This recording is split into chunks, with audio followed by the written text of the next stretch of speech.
Do you feel old? These young kids will let you know that you are old. And Smokey Robinson in some mess. We're going to get into it. Let's get it.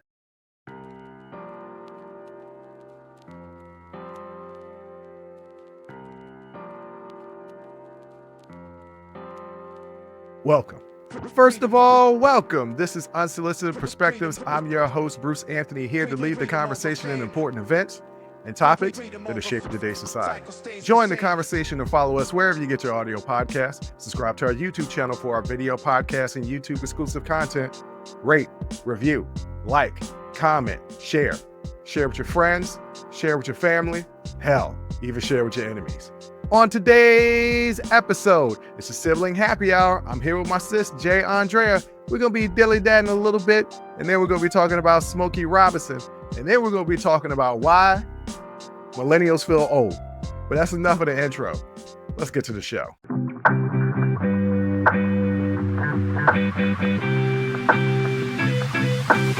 What up, sis? What up, brother? I can't call it. You know, we talked about it on the YouTube exclusive that aired. It's out right now. So, ladies and gentlemen, if you want to watch the YouTube exclusive where me and my sister talk about Sinners, the movie, go ahead and check that out. Just be aware, spoilers. We talking about the movie. Yeah. But we filmed that, I don't know, 3 days ago. Mm-hmm. I'm still obsessed with this movie. I've been watching. Something about it that gets literally in your spirit, in your mind. I don't know what it is, but it's got everybody, including me, in a choke hold and will not let go. I'm in a full Nelson. I am in a Sinners full Nelson, and I cannot get out. I've been watching so many little tidbits about people who think that they got these clues. And I'm like, that is interesting. There's a lot of people out there, a lot of content creators dissect this. And I really like it when people who study cinema or in cinema dissect so many things that will go over a lot of people's heads. I have a feeling that a lot of people will go to that movie and some of them will walk away with like, it's a vampire movie. They won't get any of the major themes that Ryan Coogler was talking about. Right. Now, I didn't go into the movie thinking it was just going to be a vampire movie. I went in thinking, hey, Ryan Coogler is going to do something special because he don't ever miss. Right. And I walked out like, good God, that was so much and so great. And then the more and more I started thinking about it, the more and more I started picking up on little things. It can be entertainment for the mindless. Yeah, sure. But if you want to be, I don't know, in thought or be intellectual about it, it's that as well. It's literally for everybody except for little kids. Little kids can't go see that. No, not little kids. Not for children. Not for children. I mean, if you are, I would say 10 or above, you can go see that movie. No, there's sex scenes in that movie. There's no nudity though. True. Yeah. Okay. I mean, sure. At least 13 could go see it. I think it is PG-13. Is it rated R?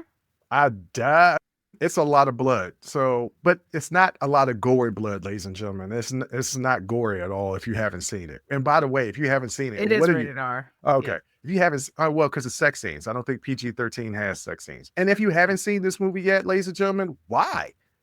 Go see this movie. It is great.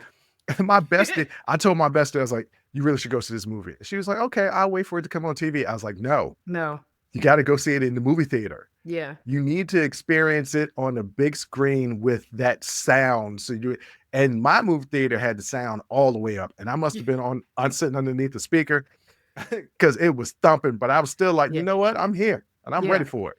Yeah. I have not seen a movie since before the pandemic. I have not been in a movie theater since before the pandemic.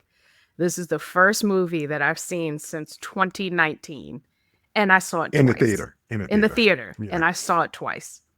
Yeah, I want to go see it again. And I want to go see it a third time because it's that good. If I don't, and listen, I'm saying this right here, right now. If I don't see Best Picture, Best Director, Best Cinematography, Costume, Soundtrack, and I would like to see a Best Actor nomination. Oh, Michael B. Jordan. For Michael B. Jordan. Absolutely, Michael B. Jordan should get Best Actor nomination.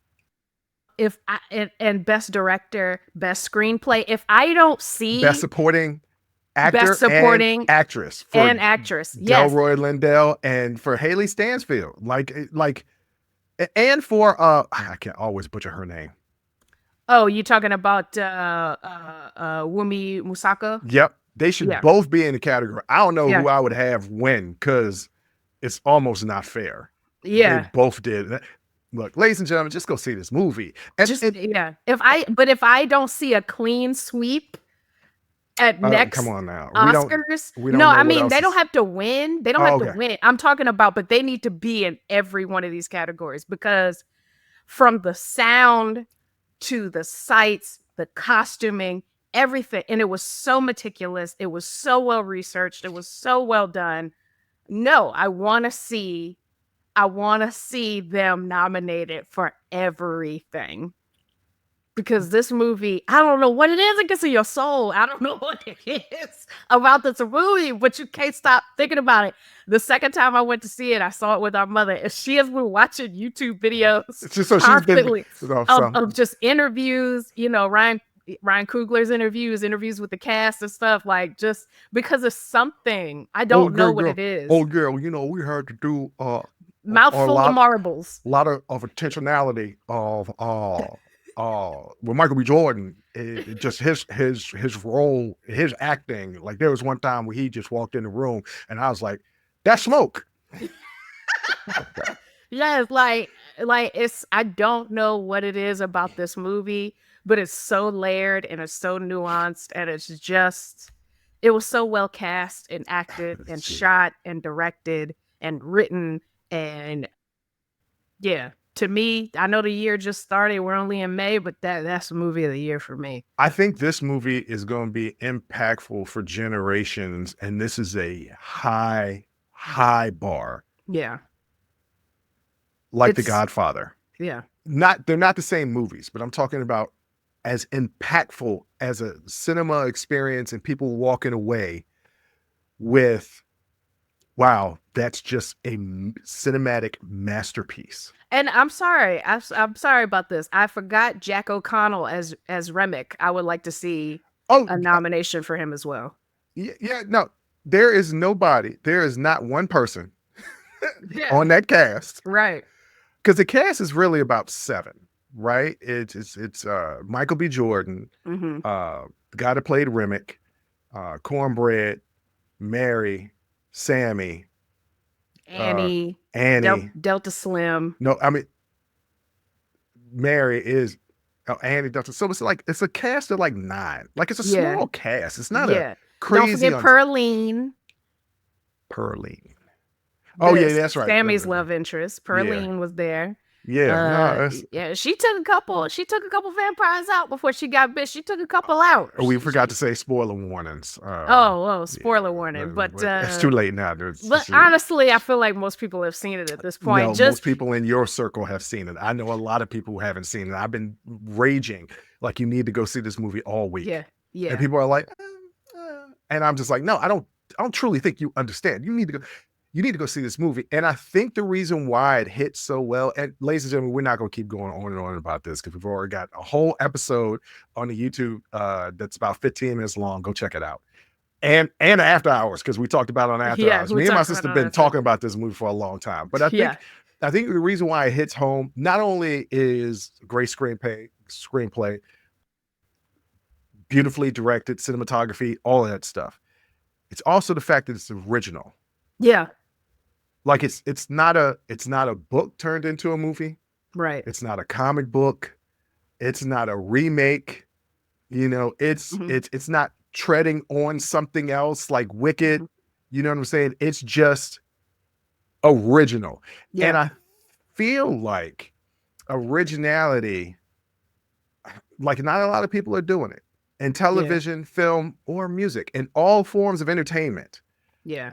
People aren't coming out with original stuff anymore. I mean, and Ryan has said this himself. He doesn't own vampires, right? That's not an original concept. The all of these archetypes in the movie, right? The disillusioned blues singer or the struggling blues singer, the gangsters, the conjure woman, the different like these are not archetypes he said that he owns, but he was like, how can I tell a story using these kinds of characters but tell it my way? And I feel like he did that, and it's just such a good movie. Such a good movie. Ladies and gentlemen, go out there and go see it. Yeah. If you ain't got a whole lot of money, go see the matinee. Matinee is, well, I say it's only $13, but That's you got to get you still- some popcorn and a soda. Yeah, You're going to end up it's- spending like $40, $45, $50 just on Yeah. yourself. Yeah. But it's worth it. Trust me. It's worth it. Speaking Yeah. of money, check it out. Forever 21 filed for bankruptcy and closed all its stores. Now, I've shopped at Forever 21, but obviously not for myself. The only times I've been in Forever 21, it's been with girls and women. And I say girls specifically for my goddaughter. Yeah. A lot of people, I don't talk about my goddaughter a lot on this show. That is my dear. She's been my goddaughter for over 20 years now. She chose me to be her godfather after her godfather that was named for birth. They didn't have a connection. Me and her had a connection. She's my cousin, but chose me to be her godfather. And I spoiled her rotten when she was a kid. Yes. Spoiled her rotten. And I remember going into Forever 21 the very first time, and it was with my goddaughter. And we went to the mall, and I told her, I said, look, you have a budget. Yeah. This is the amount of money I'm going to spend on you at the mall. Don't go over this budget.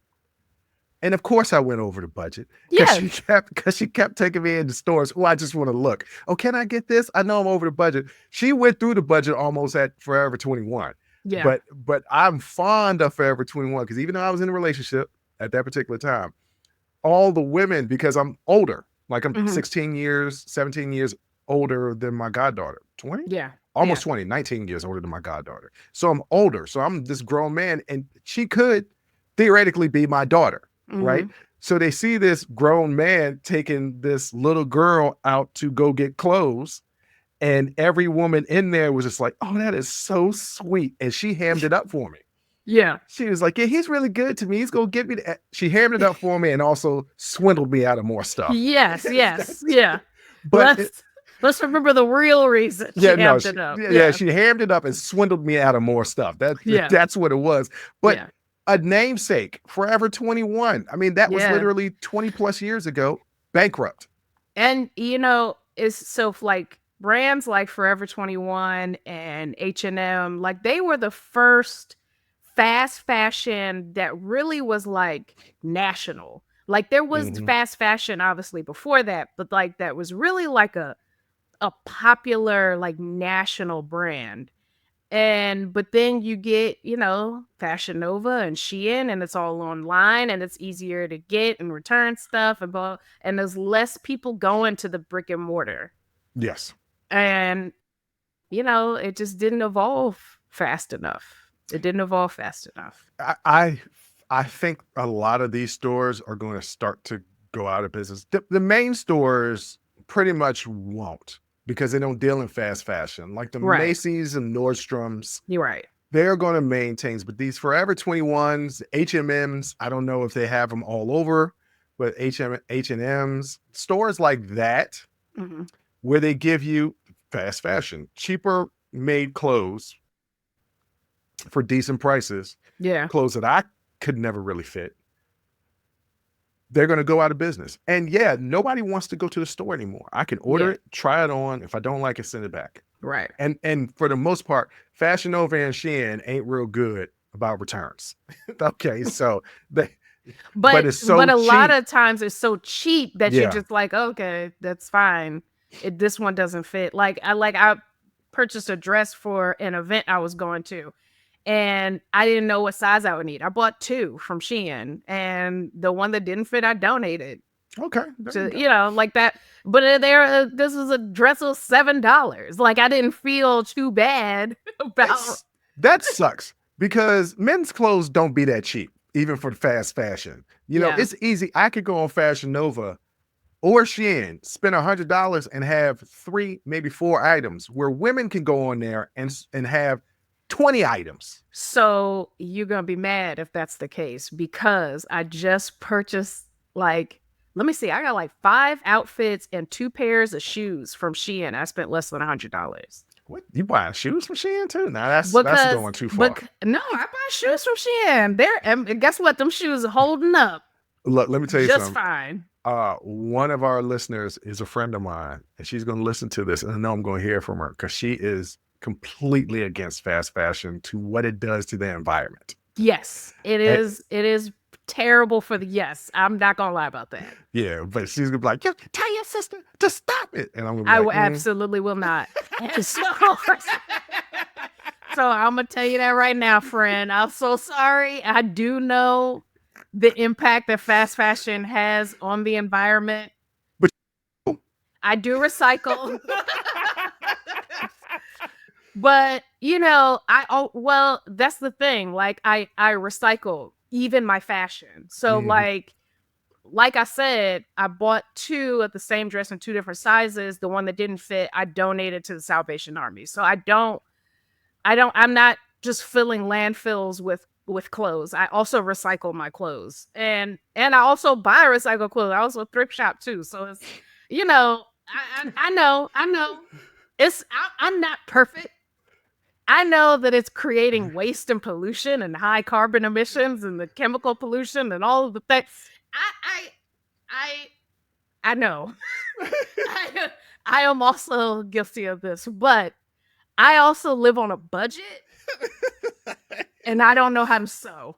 So there you go. There you have it. So you said you got what for $100? 5 outfits. Outfits, not 5 items. No, outfits. They were like coordinated, like it was a shirt and you got to coordinate together. It was coordinated, and then the outfits, 2 of them were like red forward. The other 3 were pink forward. So I got a pair of pink sneakers and a pair of red sneakers. Why you say it like that? Pair of red sneakers and pink sneakers. Hey, look, that's one thing we're going to be doing is styling. Because I did see the picture that you took when y'all went to the Black Art Show. Black Boy Art Show. Black Boy Art Show. I was like, yo, Jay got that outfit. And I was like, okay. It was taking a chance, but you pulled it off. How was it taking a chance? Because it was a lot artsy. Yeah, it was very artsy. Yeah. Yeah, it was very artsy. That's what I'm saying. It was taking a chance. I was going to an art show. Yeah, I said you pulled it off. We siblings. We all 3 of us will take some chances fashion-wise. Yes. Okay. We know that I take chances all the time. Yes. I'm getting grief right now. Our mutual friend is watching this episode right now talking about that damn dangling earring Bruce got in. Yes. And it's a feather too, by the way.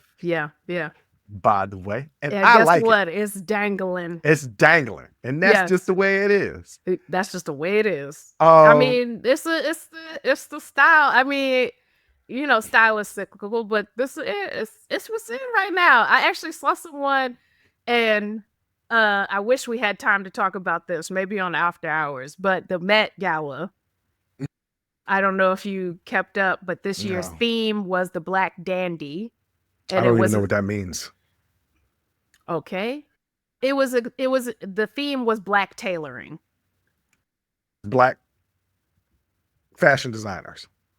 No, Black Dandyism, which is, let's see what Google has to say about this. A cultural movement and fashion style where Black individuals use clothing and personal style, particularly those associated with the European dandy, as a form of expression, resistance, and assertion of identity in the face of societal limitations. What's the 5-year-old way of explaining all of that so I can understand it? Because you just said a lot of words. So I would describe Black Dandyism is definitely men in suits, and not just suits, but like multiple pieces, multiple piece suits. There's definitely high style, high flair, color, pattern, mixture. You would probably liken it to like style of like maybe the 40s, the 30s, or the 40s. Like so what Malcolm X was wearing when he and Shorty hit Harlem in the Spike Lee movie. Yeah. Okay. Big hats. Maybe not a zoot suit, but definitely. Why not a zoot suit? But a very, very tailored, you know, pocket square, tie pin, like very high style. I So saw some pictures, and there was a lot of outfits that I was like, okay, that's a yeah. fashion. So I saw somebody on the Met Gala carpet with that dangling earring, and I Oh, forgot who it was. I can't remember who it was, but looked fantastic. It's just what's in vogue. yeah, no, like I was so happy when I saw the dangling earrings started becoming popular because, so ladies and gentlemen, I've been wearing earrings off and on since I was 18 years old. So Mhm, almost 30 years, exactly 27 years. mhm. But, and I was one of the first people out of my peer group that wore earrings in both ears. Ah, Who was the one that I saw wear? I think it was Baby. No, it was before Baby. Nah, it was Baby. Baby from Big Timers and Cash Money. And he was wearing them in both ears, and I was like, "That's dope." yeah, But it wasn't real popular yet. yeah, And I remember when I came home, Dad at the time wasn't feeling it. yeah, He was like, "Men don't wear earrings in both ears." Very masculine, very machismo. yeah, And I was like, first of all, I know you ain't questioning my machismo. Many women that I got running through here, number one. Number two, it's the look, Dad. And I look gorgeous in it. He was like, see, that's what I'm talking about. Use the word gorgeous. Can't you use handsome? No, I'm gorgeous. Okay. Grandma said I was gorgeous. I'm gorgeous. And I remember my boys at first was like, I don't know if I'm feeling this. Right. Because yeah, I was also the one in the group that was wearing 2 chains. yeah. Okay. But And they was like, this before 2 Chainz, right, ladies and this is gentlemen, before the 2 rapper. Chainz. So Yeah, I've always been somebody to take chances, and I always wanted to wear dangle earrings, but there was no way that you could really pull that off with the hip hop gear that we were wearing at that time. It yeah, was baggy, super baggy clothes and big diamond earrings, but nothing dangling. I wasn't gonna wear a hoop like I was Michael Jordan because that was mhm, lame. yeah, I wanted dangly. I always said that I wanted the George Michael. I wanted that George Michael. I wanted to bring the 80s back, but the yeah. 80s weren't back. The They weren't 80s is back yet. back. The Well, the 80s, yeah, 80s and the 90s and the yeah. 70s are all kind of mixing in But we together were right now. still wearing dangly earrings. If you watch Class Act, was it Class Act? No. It No, it was definitely wasn't. They weren't it wearing was no. who was it? It was like the 3 guys were after Kid and Play. I can't remember. It was House Party, House Party. Full One of them Force. had full force. He had the dangly earring. You're right, but that Yes. was really they were coming off of the 80s. But still, it House was Party still was in the like 90s. House Party was like 1990, and that look wasn't. Remember, they was wearing some stuff that wasn't cool no more. That's the reason why Kid and Play wasn't wearing it. In the 80s, it was cool. But by the Yeah. time it got to the 90s, it wasn't cool. By the time we was in the 2000s, it damn sure wasn't cool. But I'm glad it is back, and I'm glad. Oh boy, I'm looking at some album covers of Full Force. Guys, if you want to know what the 80s was about, Woo! please pull. It's just Tights kung fu vests with no shirt underneath. Lots of lots of belly shirts. If y'all and Jerry curls. and Jerry curls. Yes, Full Force. Hey, look, and can sing and dance. Please, please look up Full Force. But yes, the Met Gala. It was very Black and very beautiful, and it also raised the most money for the Costume Institute, the Met Costume Institute, that they've ever raised in their 77-year history. That's really dope. That is super dope. Yeah. Well, speaking of music, Mhm. we're going to get into Smokey Robinson and his troubles next.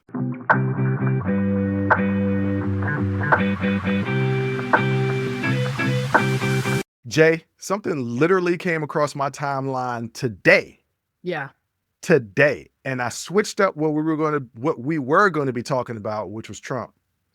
And I just don't feel like it. I just Okay? really don't. I don't feel like it. Yeah. Though I do find it humorous that he continuously puts these AI generated pictures on his Truth Social and that the White House reposted.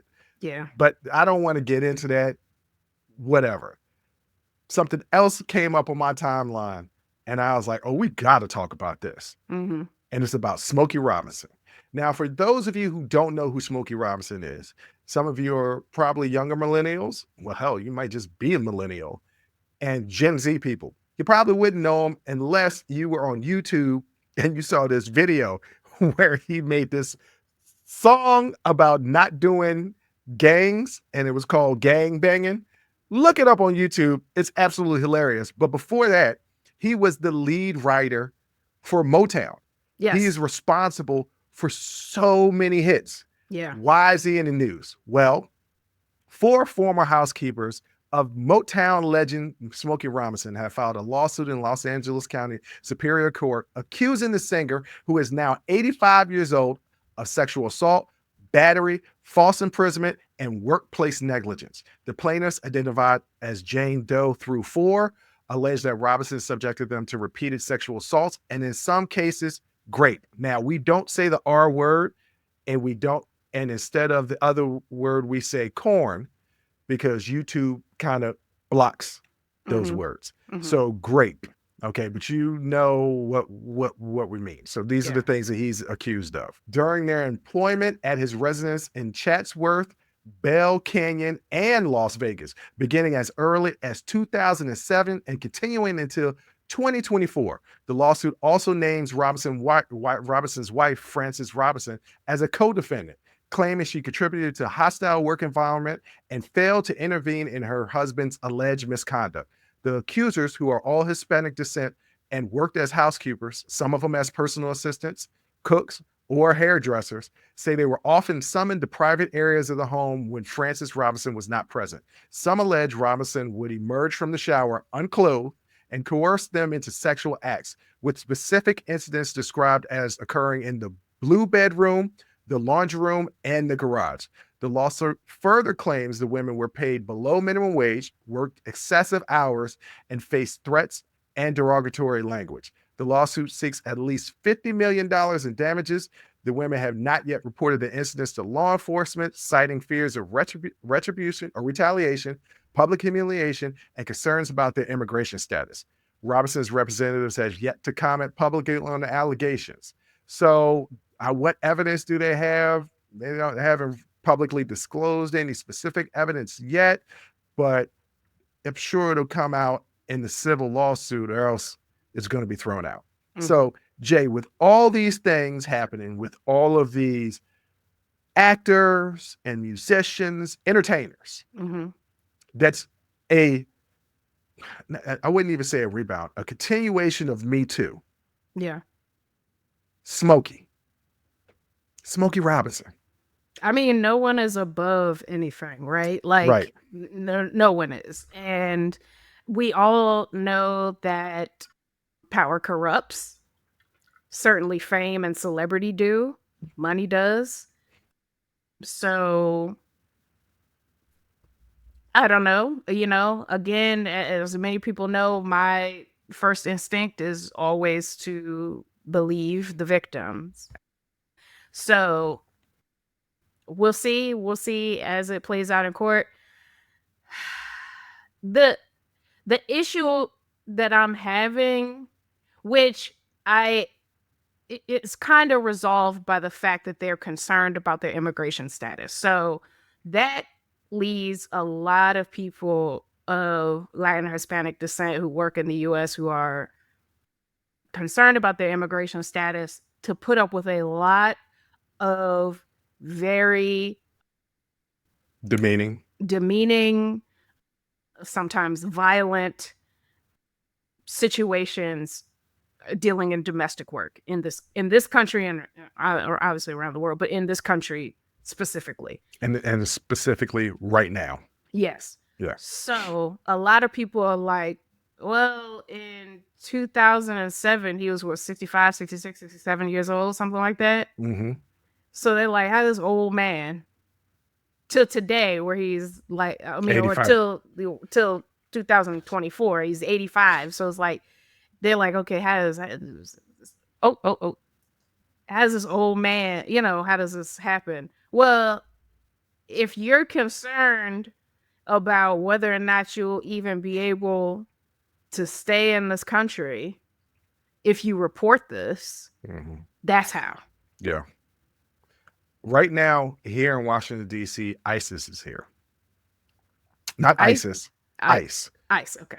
I put an S on everything, ladies and gentlemen. That's just, I'm Black in America. That's just how we talk. ICE is here in this area, and they are raiding restaurants. It is like the Gestapo has hit this area. Mm-hmm. And a lot of people whose immigration status is, and they could even be legal residents here, still being taken up by ISIS and put in places that their family members can't find them. Yeah. It's a real cause for concern. And it's been that way ever since 2016. Mm-hmm. Okay. It's gotten worse in the last 3 or 4 months, but it's been that way. Yeah. How do I feel about this particular situation? Do I believe that it could be true? Absolutely. Mm-hmm. You said it. Absolute power corrupts. Absolutely. Yeah. Okay. And I've been on this, I'm a nerd. I'm a history nerd. I've been on this documentary kick, and CNN does great documentaries, and they have these decade documentaries. This is broken up into like 10 episodes, tackling important issues from each decade. And I'm on the 70s right now. Okay.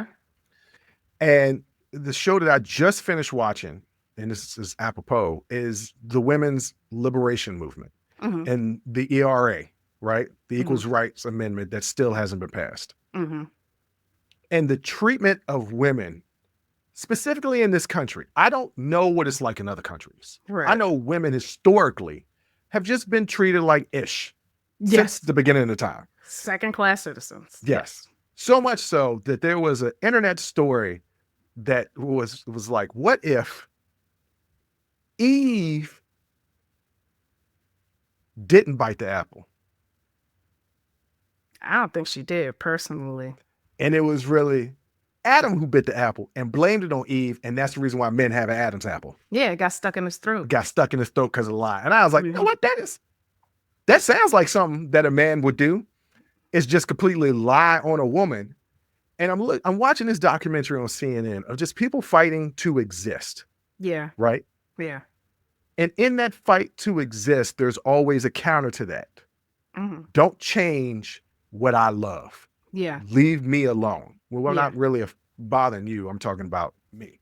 Yeah. No, it's going to change what I believe in my existence. Yeah. Well, no, I'm just trying to exist. Well, if your existence means that my way of life is going to change, I don't want you to have your existence. That's essentially what is happening. That's exactly it. Yes. And this was in the 1970s, so over 50 years ago.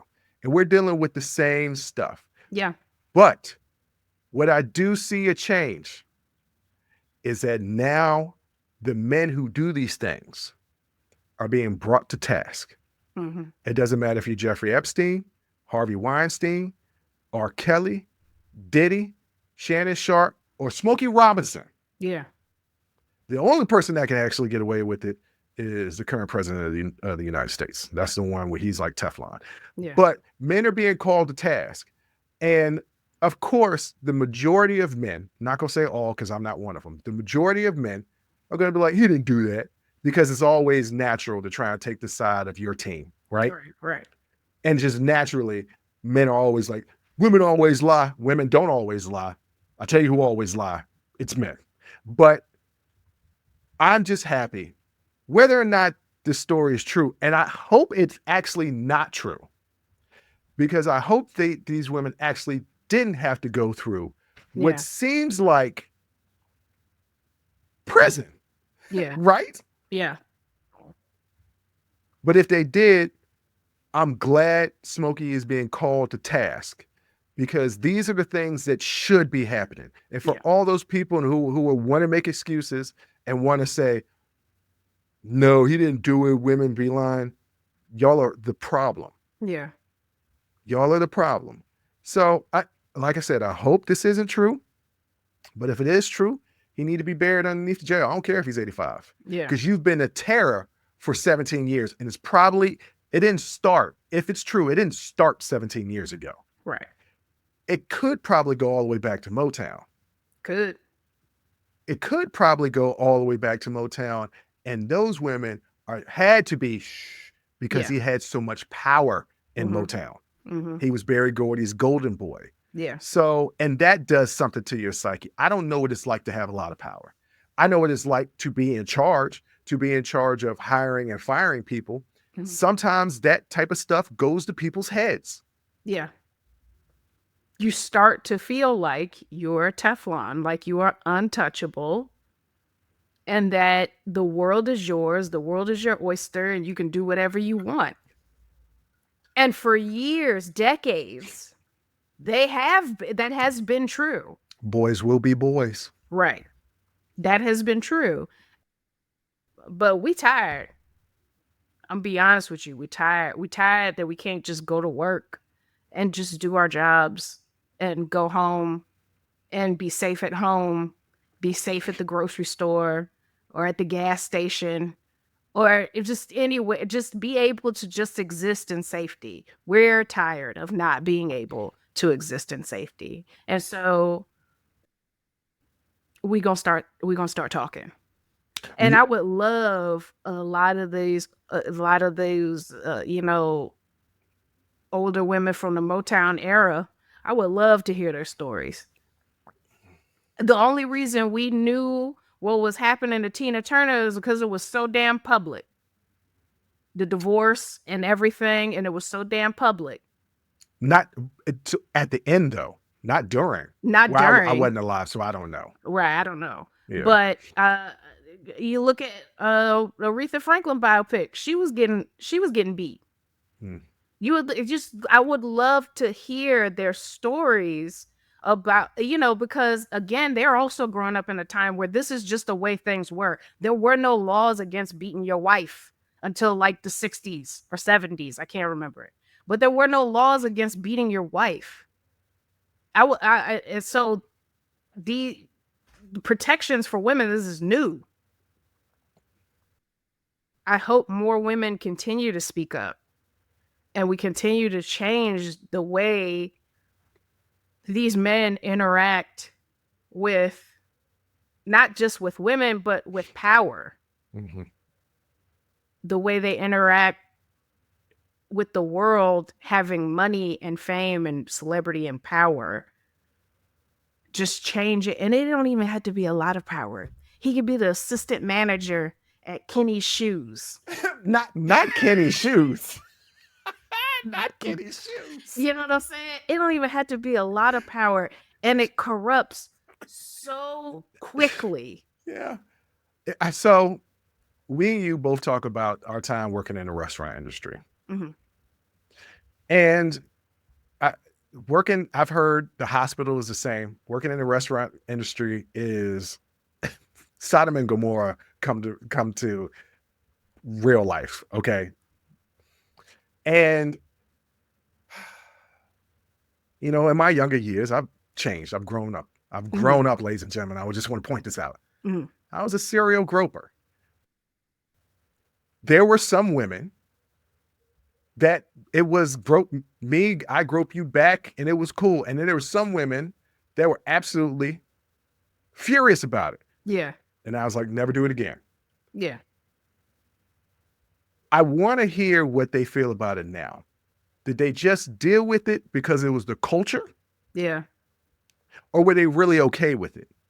Because I think sometimes we get in these environments where things that we wouldn't stand for will accept because their environment is accepting of it. Yeah. I say all that to say this. The reason the MeToo movement has taken off is because they are the children, maybe the grandchildren of the women who led the women's liberation movement in the 60s and 70s. Mm-hmm. We're also the daughters of the women who told us these stories. Right. Like we saw what was going on with our grandmothers and aunts and all of these things. And we're also the daughters of these women. Right. So the point I'm trying to make is that when one person speaks up and says, I did not like that. I know that was the environment that we were in, but I didn't like it. I didn't like the casting couch. Mm-hmm. Oh, I didn't really like it either, but I just thought that was the way things are. Yeah. That gives power to the next person to be like, look, I wasn't okay with this. I Yeah. just accepted it. Yeah. And that's what a lot of people who combat people coming forward Mm. need to realize Yeah. is everybody's been in a situation, have been in an environment where they accepted something that goes against them.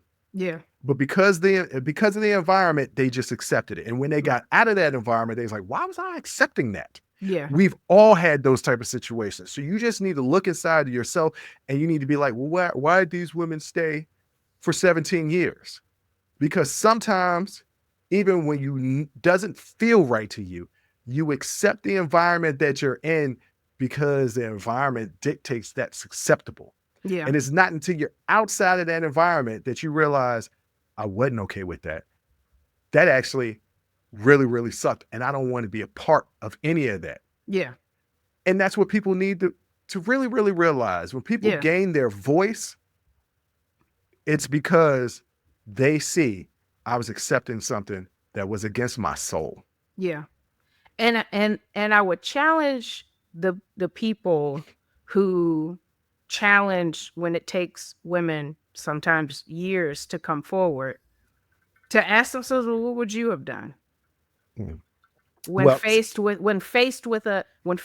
a man like Harvey Weinstein and the power and the reach that this man had? What exactly would you have done? I whooped it. No, you wouldn't have. a lot of You people wouldn't have. talk about if this was my situation, this is what I Yeah. would do.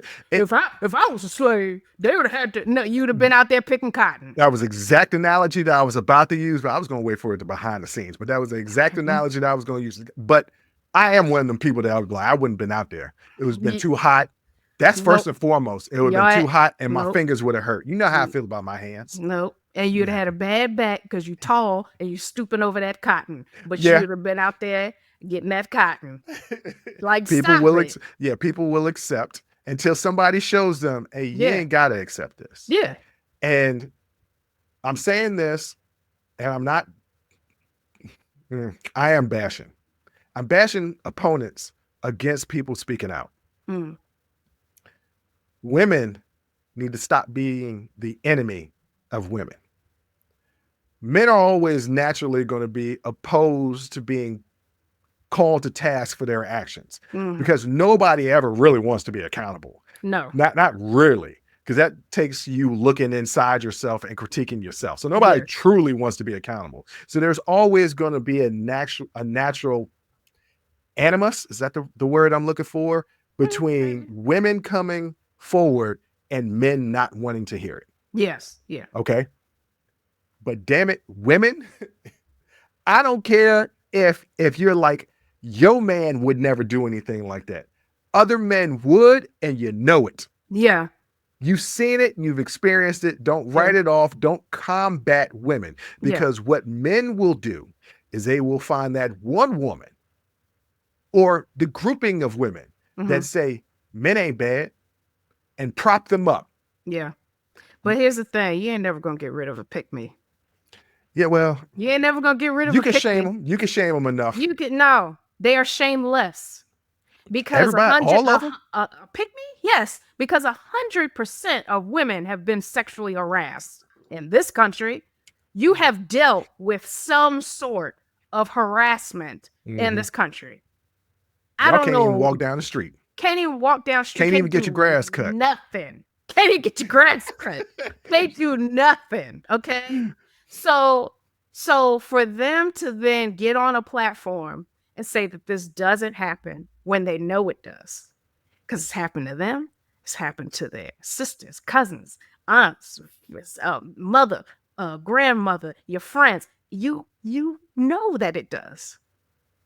And for the acceptance and validation of some man that hates you,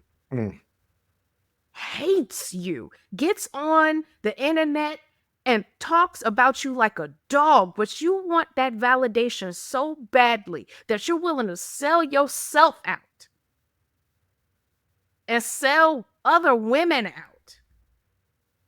Yes, that pick-me's are 100% shameless. You cannot be shamed because they have no conscience. Mm, mm. Well, you know who can't be shamed? Who? Gen Z. They not keeping their mouth shut. They say Nope. what they believe and they stand on it. Mhm. However, as much as I praise Gen Z, y'all need to do a little bit of a history lesson, just a tad bit, because y'all don't know certain stuff that just happened a decade prior to you I being born. I actually have a different take on that, but let's talk about it. Okay, we're going to get into that next.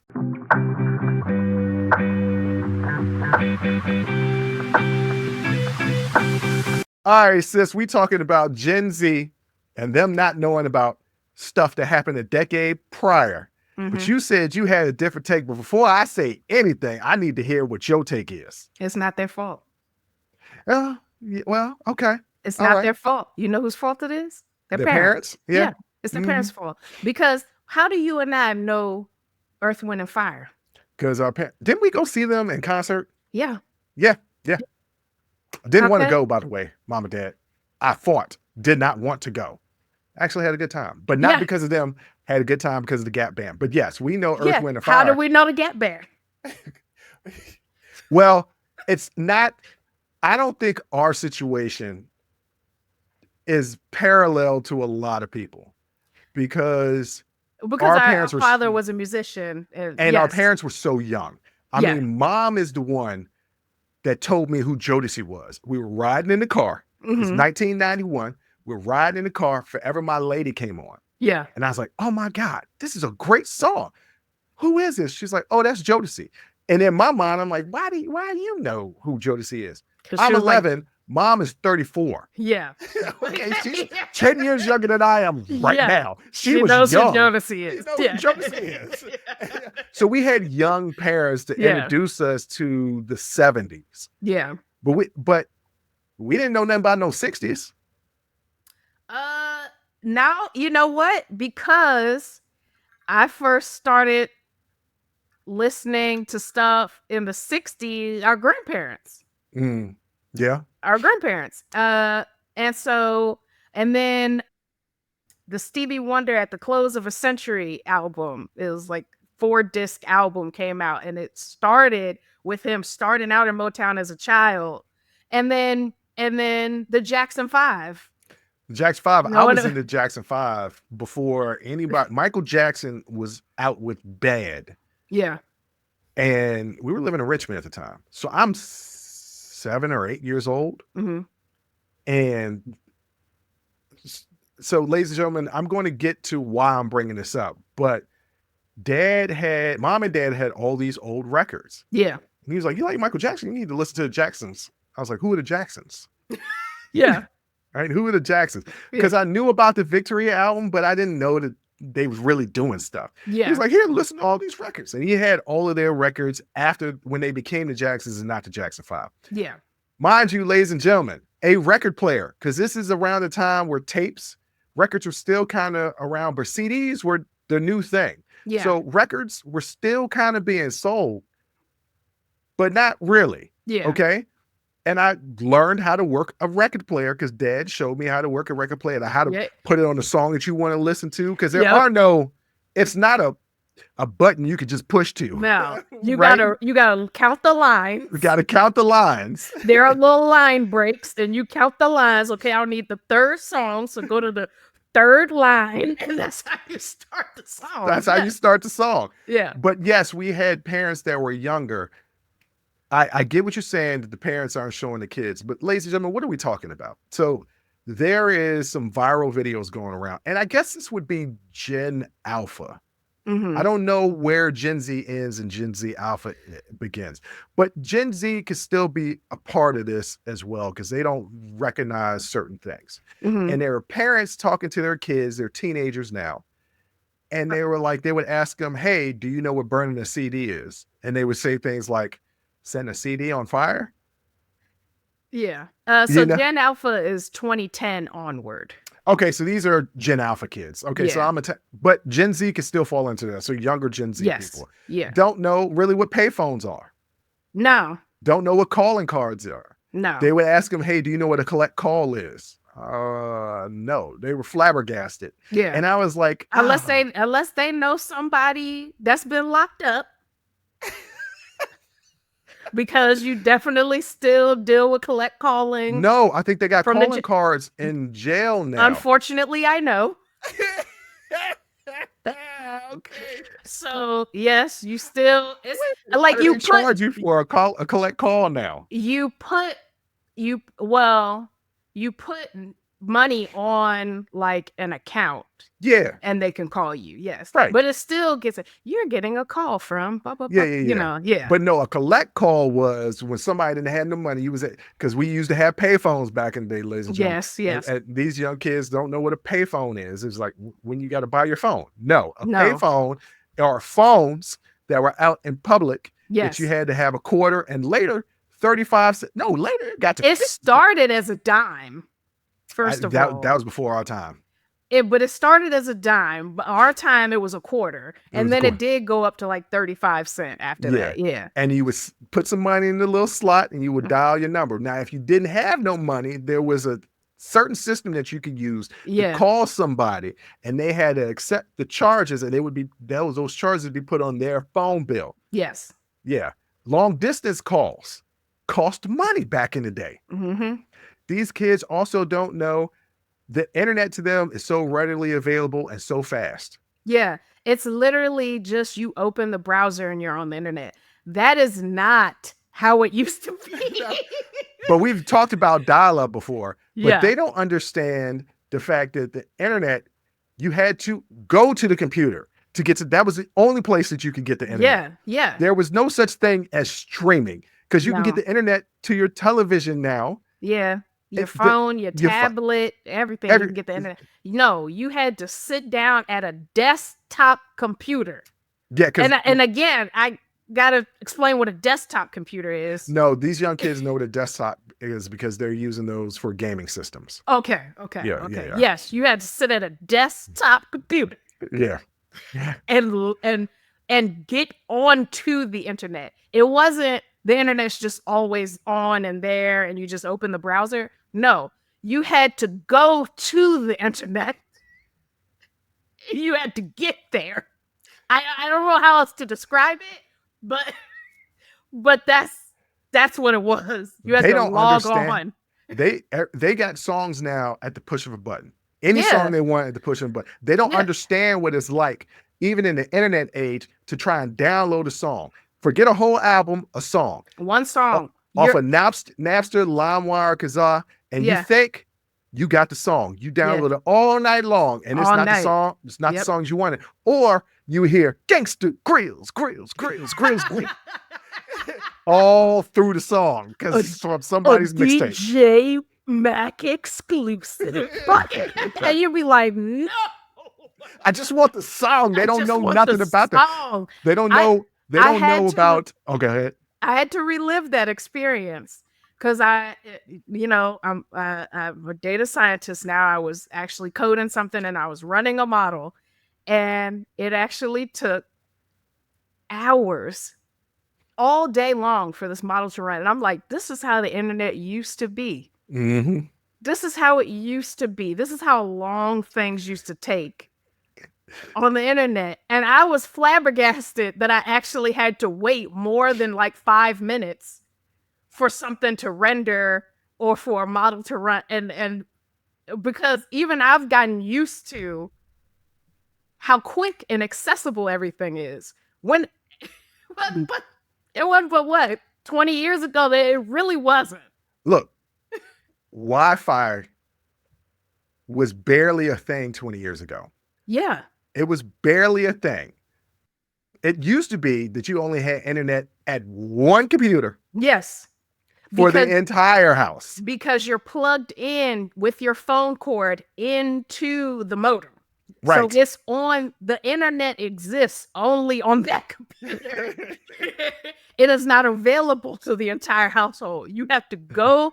I don't understand. And there's no other way for me to describe. You had to go to the internet.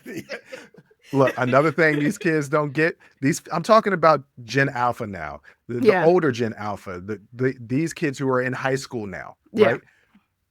They don't know because they could just FaceTime their friend whenever they want to, anytime of the day, and they could talk for hours. Yeah. We had to wait until after 9 p.m. Yeah. because we only had a certain amount of hours on our cell phone. Yeah. But after 9 p.m. Not hours, minutes. Yes. Our cell phone, it was in minutes. It wasn't like, oh, you get 6 hours free. No, you had 120 minutes if you got the cheap plan to talk. And then after that, they started charging you per minute. Yes. Astronomical prices. Yes. So you had to wait until after 9 when it was free. And don't call me before 9 because I had one of my boys used to always call me at like 8:45. I'm like, bro, just wait 15 minutes. And sometimes I'd forget. And I'm like, yo, we've been talking for 10 minutes. I'm using up my minutes, man. I call you back after 9. Yeah. Or call my house phone. Don't call my cell phone before 9 p.m. If you got to talk to me before 9 p.m., call my house phone.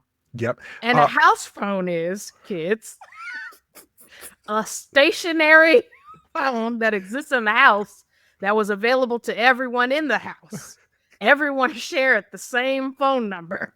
And you had that phone there. And anybody could call it for anybody in the house. Yes.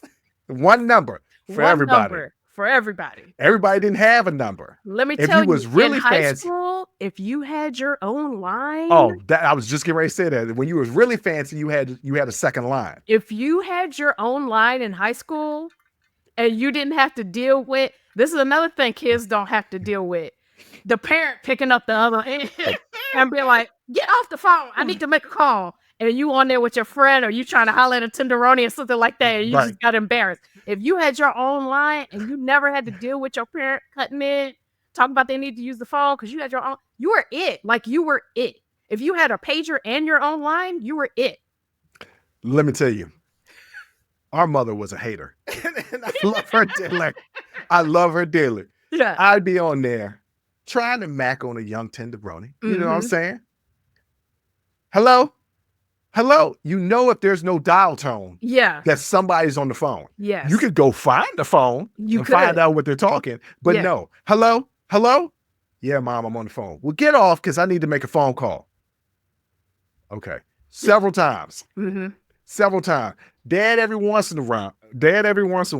But then Dad would go on the phone. Who you talking to? Friend of mine. Who is it? It's Lisa. Hello, Lisa. It is nice to meet you. I'm Bruce's father. You will never notice struggle, kids. You will never notice struggle. Y'all get mad because your parents want your location? A location? Well, they didn't need our location. They didn't our location. Because they knew where we were. Well, sometimes. We were kids. We left the house. We just left the house. Yes. They didn't know where we were. They knew certain locations where they could go. They would probably find us. Yes. But we was out in the wilderness. Yes. We literally, they did. You ain't know where your kid was. You just hope they told you the truth. But surely, you ain't know where your kid was. But it's like, y'all worried because they got your location on? They would get on the other line and listen. Yes. And you wouldn't know another person was on the phone if they had their hand over the receiver. They'd be like, and listening in on that conversation. What they talking about? Okay, you didn't have no privacy. These kids left the house. These kids also don't know. Texting used to cost. Texting per text. Per text, and you had to pay money to text people. That was not a free service. This whole unlimited texting, unlimited minute, unlimited like talk time, and all of that stuff. Yeah, there was no unlimited nothing. That came with technology. The technology, it got cheaper to do these things because the technology got so advanced that they could offer unlimited. But before, you had to pay for that time. You had to pay. Remember when you had to pay for data? You had to pay for data. Yes. It wasn't unlimited. I mean, I understand there are still some plans that's not unlimited, but most cell phone companies give you unlimited data. Yes. That wasn't a thing. that didn't used to be a thing. Mm-mm. Mm-mm. This just came to me. I am a block texter. Yeah. Some people are block texters. Some people are stream texters. Ladies and gentlemen, what I mean by that is you're having a conversation with somebody and they send you 7 texts in a row. They're all one line, right? They go boom, boom, boom, boom, boom, boom, boom. Yes. I literally hate that. It's because people putting in their own beats, like their own pauses. So it'll be, girl, I got to tell you something. And that's the end of the message. And then the next message is, because you are not going to believe this. And you have to read it. It's inserting drama into what you would normally you do a block. So people just read it. You try to read it in the other person's voice. I mean, you always read it in another person's voice. Yeah, but the stream text is to insert those beats into a conversation, those dramatic pauses. Not everybody does it for dramatic pauses. I am actually neither. I don't do a block and I don't do the stream. I send you one text. And it's short. And if I have to send more, then I'm sending a voice note. And if I have to do more than one voice note, then I'm calling, because I'm not going to write a book. I would call you the queen of voice note, but I got a friend and it's like, okay, she's always like, okay, let me tell you what's going on. And then I'll have like 7 voice notes because they're only a minute long. Yes. I have like 7 voice notes. I was like, you could probably just call me. Yeah. It's like hearing an audio novel. Yes, it is like a podcast. Like, honestly, sometimes I get voice notes from my friends and I make some popcorn, I sit down, turn the phone on and go, play all. And you get the tea that way, you get the tea. But I'm a block texter, and I think it's because text used to cost per text. Yeah. And I got used to saying everything that I needed to say in one text because I'm only paying 10 cents once. Yeah. Yes. Y'all think it's 10 cents? What's a big of a deal? First of all, I was only making minimum wage. Minimum wage was $6.80 an hour. Yeah. Okay. So you do the math at $6.80 an hour for 40 hours a week. How much money is that? It ain't a lot. It ain't a lot. It's less than 200. It's a little bit more than $250. Right. And then take tax. So it ain't a lot. And think about how many text messages you send a day. Think of how much data you use just checking your email or getting on Instagram. Like, how much data. You actually go on to your bill and look at how much data you use, and then multiply that by 10 cents. And you tell me if it adds up or not. I realized that I needed to get an unlimited plan probably like 10 or 12, 15 years ago. Time is all just morphing together as I get older. Yeah. But when I saw that I had used 32 gigs of data in 1 month. Mm-hmm. And I was like, oh yeah, I need an unlimited plan because this is ridiculous. A $700 phone bill. Yeah. This is untenable. Yeah. This is ridiculous. But ladies and gentlemen, this is, if your Gen Zers, younger Gen Zers and Gen Alpha don't know about the 90s or what they love to call now the 1900s. Yeah. It's your fault.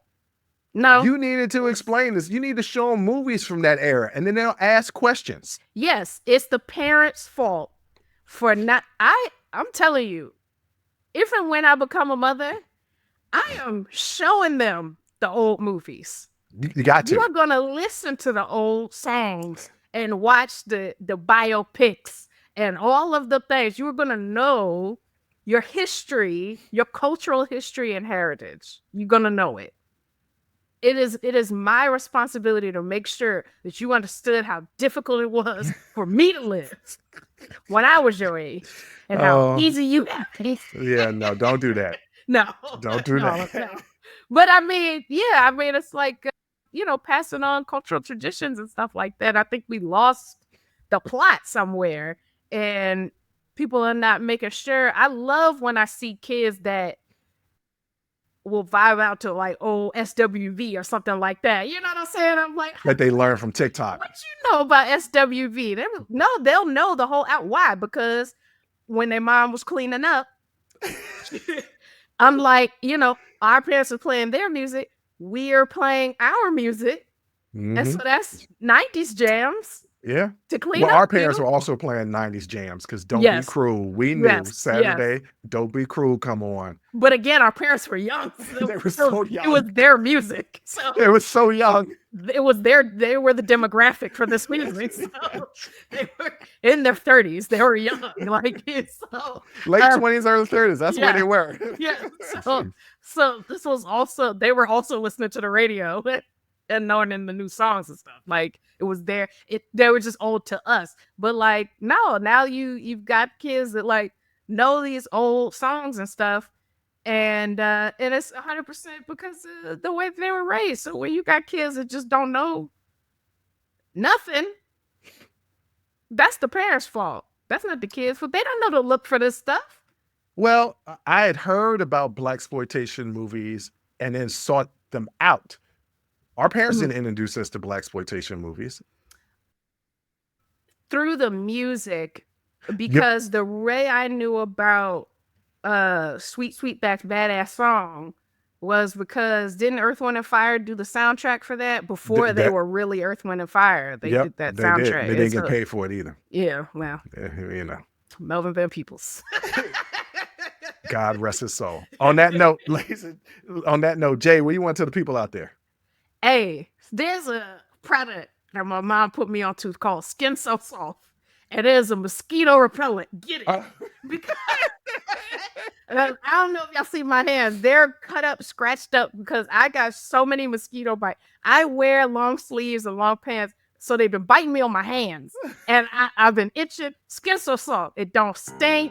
It's very nice. It's a lovely blend, and it keeps the mosquitoes away. You're going to need that. You're going to need that, especially down here in Atlanta. Okay, Skin So Soft. They don't even sponsor the show, ladies and gentlemen. But on that note, get it. I want to thank you for listening. I want to thank you for watching. And until next time, as always, I'll holla.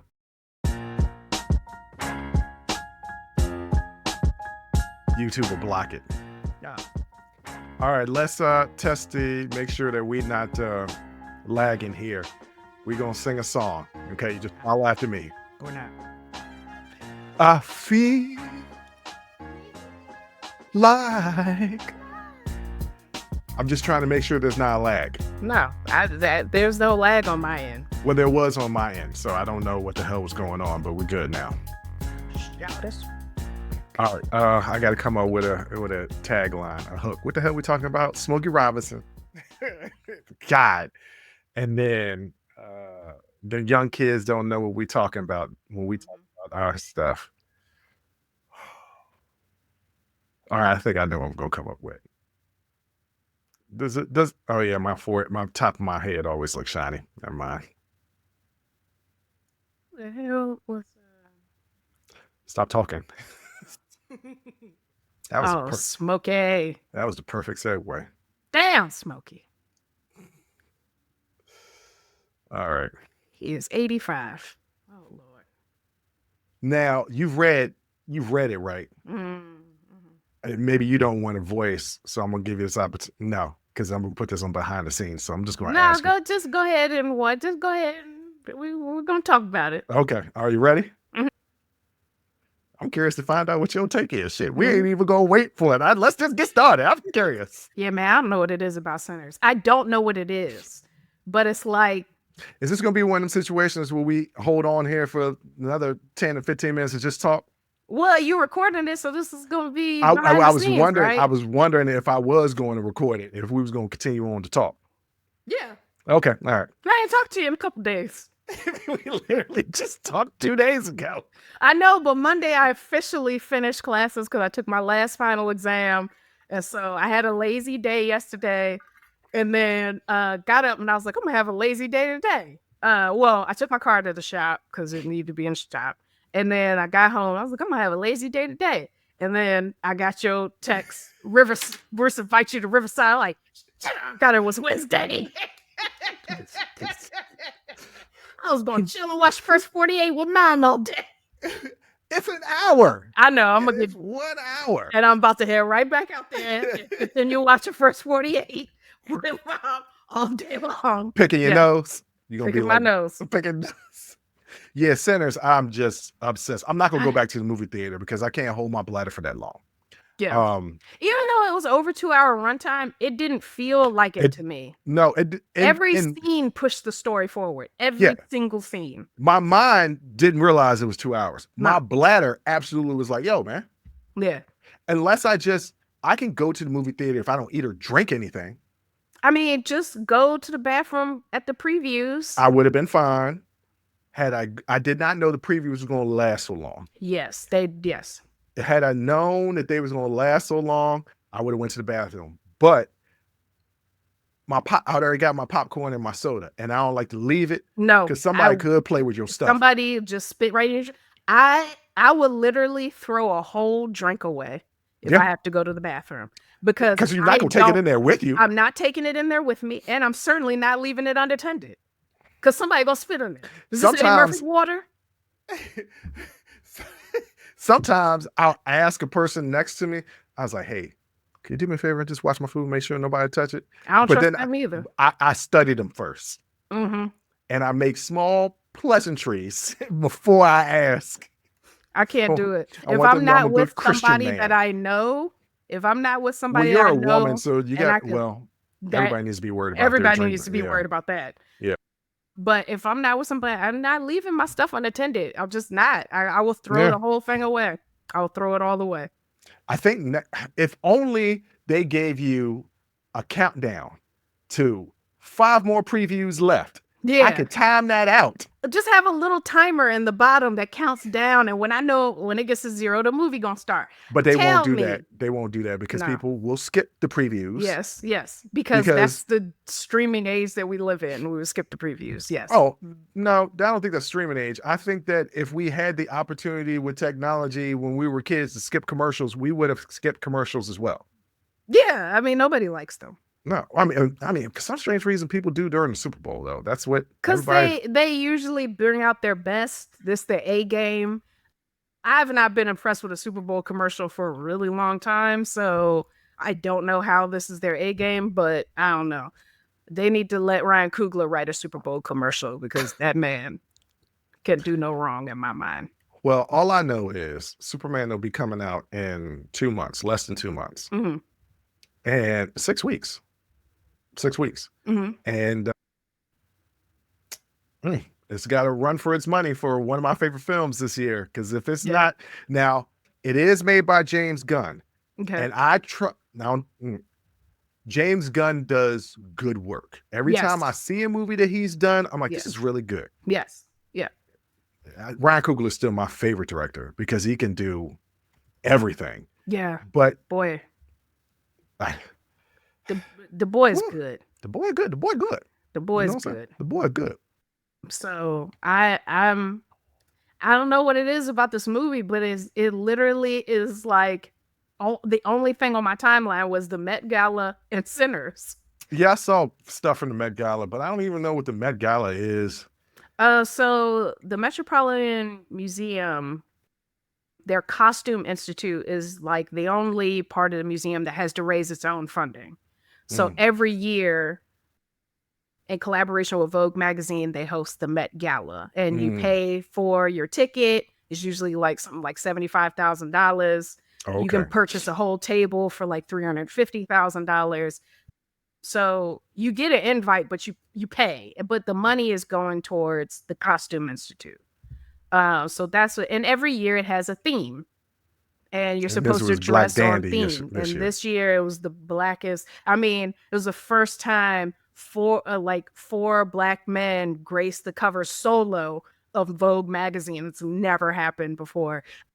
There's a whole book along with it, and I don't know, but they did a really great job. I believe LeBron James was one of the co-chairs because that boy can't dress.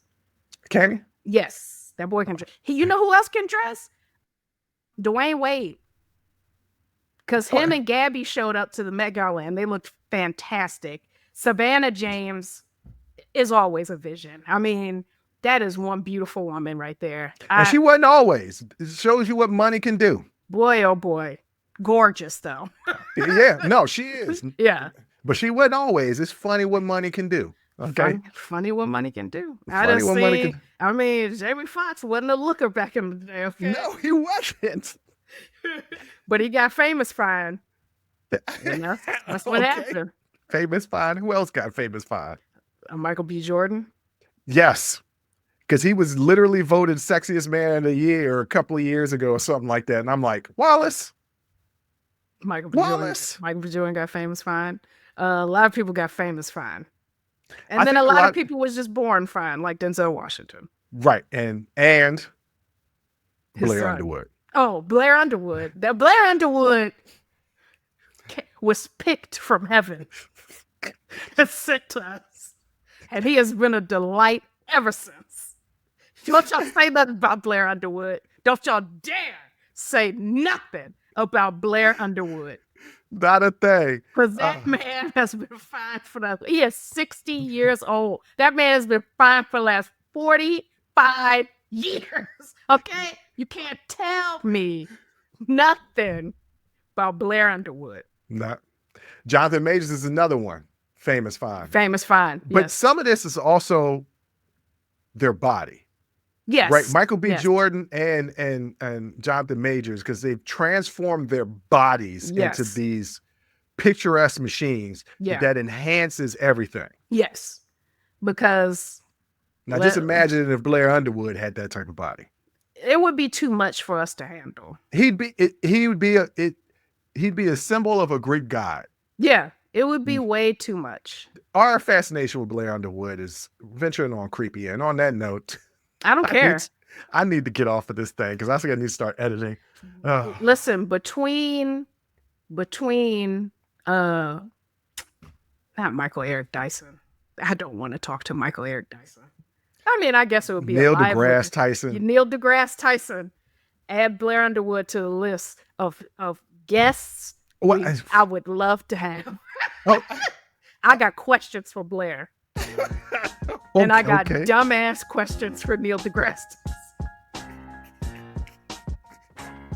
Ryan Coogler is another person I have on here. I would love to talk to Ryan. I would love to talk to Ryan Coogler for sure. Because I would do my impersonation of him. Yeah. We was I forgot to call cut. It was so good. You know, he was getting a roll on with the dialogue, and I just didn't even call cut. That's my right. That's my Ryan Coogler. Let's stop this now. All right. Whew. That was a hell of a show. Thank you for rocking with us here on Unsolicited Perspectives with Bruce Anthony. Now, before you go, don't forget to follow, subscribe, like, comment, and share our podcast wherever you're listening or watching it to it. Pass it along to your friends. If you enjoy it, that means the people that you rock will enjoy it also. So share the wealth, share the knowledge, share the noise. And for all those people that say, well, I don't have a YouTube. If you have a Gmail account, you have a YouTube. Subscribe to our YouTube channel where you can actually watch our video podcast and YouTube exclusive content. But the real party is on our Patreon page, After Hours Uncensored and Talking Straight-ish. After Hours Uncensored is another show with my sister. And once again, the key word there is uncensored. Those are exclusively on our Patreon page. Jump onto our website at unsolicitedperspectives.com for all things us. That's where you can get all of our audio, video, our blogs, and even buy our merch. And if you really feel generous and want to help us out, you can donate on our donations page. Donations go strictly to improving our software and hardware so we can keep giving you guys good content that you can clearly listen to and that you can clearly see. So any donation would be appreciative. Most importantly, I want to say thank you for listening and watching and supporting us. And I'll catch you next time. Audi 5000. Peace.